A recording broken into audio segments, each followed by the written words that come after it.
Bonjour à tous, je vous emmène aujourd'hui au musée de l'Orangerie qui consacre une exposition à l'artiste américain Robert Ryman, disparu il y a 5 ans à l'âge de 88 ans. Intitulée Le regard en acte, cette exposition permet de comprendre la démarche de cet artiste à part, bien trop souvent réduit à son assimilation au courant minimalisme américain.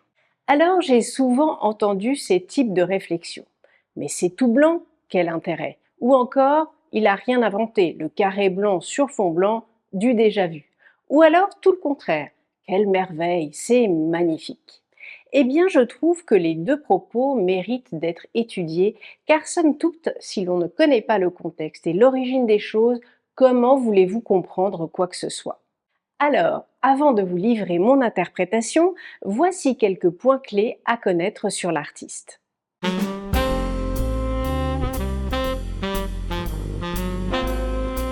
Robert Ryman, né en 1930 à Nashville, est à l'origine musicien.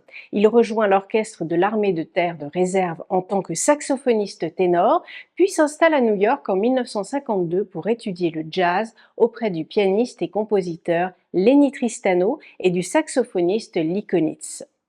Mais la vie va en décider très vite autrement. Cherchant à subvenir à ses besoins, Ryman trouve rapidement un emploi de gardien au MoMA où il plonge dans l'univers des grands maîtres européens modernes tels que Claude Monet, Paul Cézanne et Henri Matisse, tout en découvrant les nouvelles créations qui sont sous ses yeux dans ce merveilleux musée des artistes américains comme Mark Rothko, Jackson Pollock et Barnett Newman.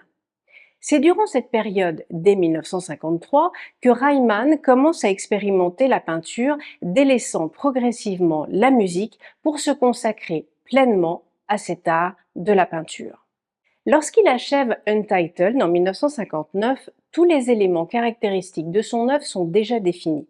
Il adopte le format carré pour ses tableaux qu'il utilisera presque exclusivement jusqu'à la fin de sa carrière en 2011, considérant cette forme comme idéale à la fois en termes de forme et d'espace. Le carré lui offre une liberté artistique en éliminant les contraintes de dimension et de proportion, facilitant ainsi l'organisation de la composition générale de ses œuvres.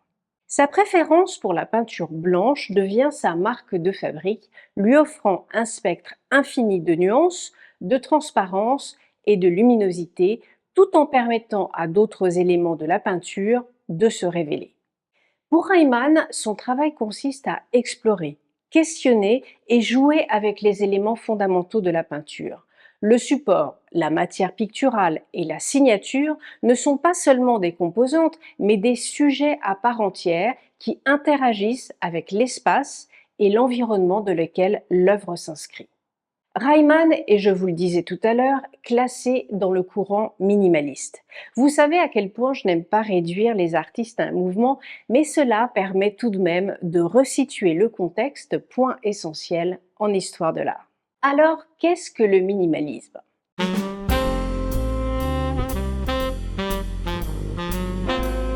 Né dans les années 60 aux États-Unis en réaction à l'expression subjective de l'expressionnisme abstrait et à la figuration du pop art, le mouvement minimaliste se caractérise avant tout par son souci d'économie de moyens. Inspiré du célèbre adage de l'architecte Mies van der Rohe Less is more, ainsi que des œuvres de Malevich, il reconnaît en Ad Reinhardt l'un de ses précurseurs.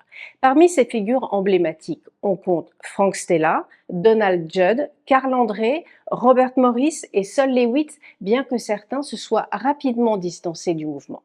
Pour ces artistes, le point commun est la sobriété. La sobriété extrême n'est pas une fin en soi, mais plutôt un moyen d'explorer la perception des objets et leur relation à l'espace. Leur travail se veut être un révélateur de l'environnement spatial, lequel est intégré comme élément essentiel.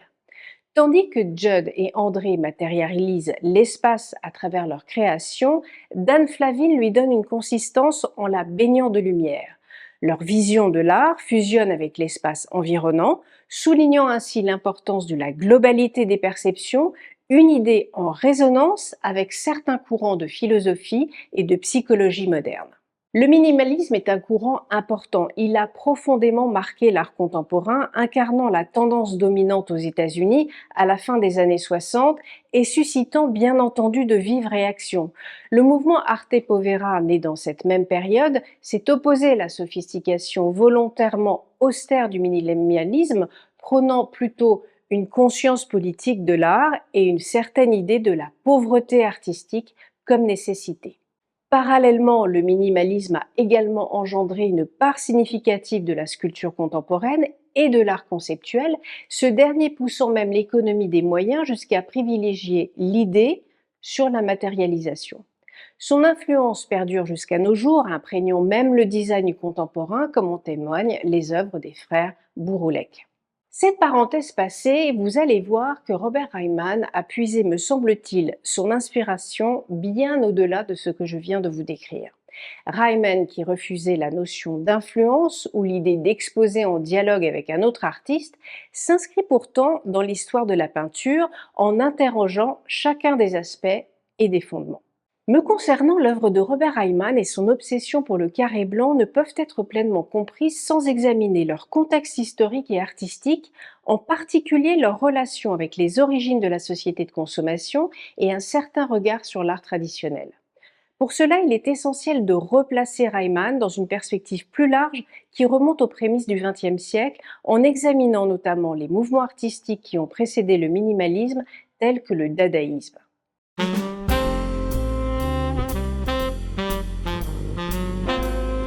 Rappelons-le, le dadaïsme, émergé au cours de la Première Guerre mondiale, rejetait les conventions artistiques établies et cherchait à bouleverser l'ordre établi. Les dadaïstes remettaient en question la notion même d'art et cherchaient à provoquer le spectateur en utilisant des techniques subversives et des objets du quotidien. Ils ont souvent travaillé en dehors du chevalet traditionnel, explorant de nouvelles formes d'expression artistique tels que le ready-made que tout le monde connaît, où des objets ordinaires étaient présentés comme des objets d'art. Eh bien, il me semble que c'est dans cet esprit d'expérimentation et de remise en question des normes artistiques que Reimann, des décennies plus tard, a développé son propre langage artistique. Son choix de se concentrer sur le carré blanc peut être interprété comme une réaction à la surabondance de l'art commercialisé et des objets de consommation dans la société contemporaine. Alors que le dadaïsme utilisait des objets trouvés pour remettre en question la notion de valeur artistique, Reimann, lui, a choisi de se concentrer sur l'essence même de la peinture en explorant la pureté du blanc, éliminant tout objet ou sujet reconnaissable. Ainsi, en se débarrassant de toute représentation figurative ou narrative, Reimann invite le spectateur à se concentrer sur les qualités intrinsèques de la peinture elle-même, la texture, la lumière, l'espace. En utilisant un motif aussi simple et universel, Reimann remet en question les attentes du spectateur et remet en question les notions de composition, de couleur et de forme. Donc, en replaçant Reimann dans le contexte des mouvements artistiques du XXe siècle, on peut mieux comprendre son œuvre et sa contribution à l'évolution de l'art contemporain.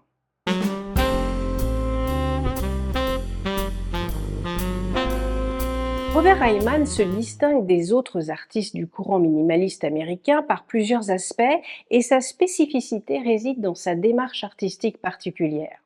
Alors que de nombreux artistes minimalistes explorent des formes géométriques simples ou des matériaux industriels, Reimann, lui, se concentre principalement, vous l'aurez compris, sur le blanc monochrome. Cette obsession pour le blanc lui permet d'explorer les qualités intrinsèques de la peinture, telles que la texture, la lumière et la surface, mais d'une manière profonde et variée. Reimann est intrigué par les aspects physiques du médium pictural lui-même. Il expérimente avec différents supports, textures et techniques de superposition pour créer des œuvres qui mettent en évidence la matérialité de la peinture. Cette approche particulière lui permet d'explorer les limites de la peinture en tant que médium artistique. Ainsi, contrairement à certains de ses contemporains minimalistes qui étaient ouvertement influencés par d'autres artistes ou mouvements artistiques, Reimann rejette la notion d'influence et refuse de dialoguer avec d'autres artistes dans son travail. Il cherche à développer une démarche artistique authentique et indépendante en se concentrant sur ses propres objectifs, ses propres préoccupations esthétiques et conceptuelles.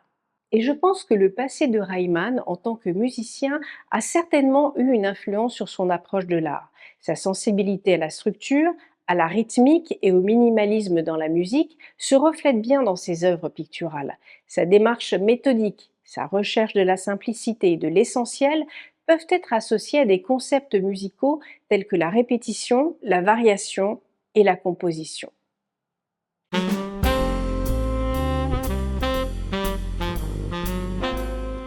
Alors, si je devais vous donner mon avis sur cette exposition.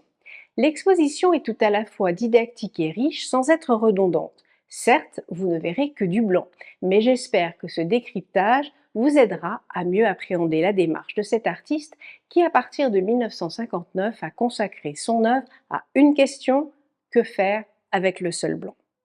Je n'ai pour ma part ni retrouvé l'émotion d'un tableau de Rothko ou celui de l'outre noir de Soulages, mais plutôt le travail d'un chercheur interrogeant les notions de surface, de limite de l'œuvre, d'espace dans lequel elle s'intègre, de lumière avec laquelle elle joue et de durée dans laquelle elle se déploie. C'est autour de ces notions simples, surface, limite, espace, lumière, durée, que l'exposition s'articule et le résultat est fluide et très réussi. Un épilogue teinté de 8 toiles aux tonalités verte, orange, violette et grise face aux cathédrales de Monet. La couleur revient alors qu'il cesse son activité artistique en 2011 après 60 ans de carrière. Peut-être un clin d'œil final pour nous faire comprendre le titre de cette exposition, un regard en acte. Qu'elle soit abstraite ou figurative, la peinture résulte d'une approche sensible qui convoque tout autant le regard du peintre que celui qui la regarde. À bientôt sur Expertisé pour de nouvelles visites de musées et d'expositions.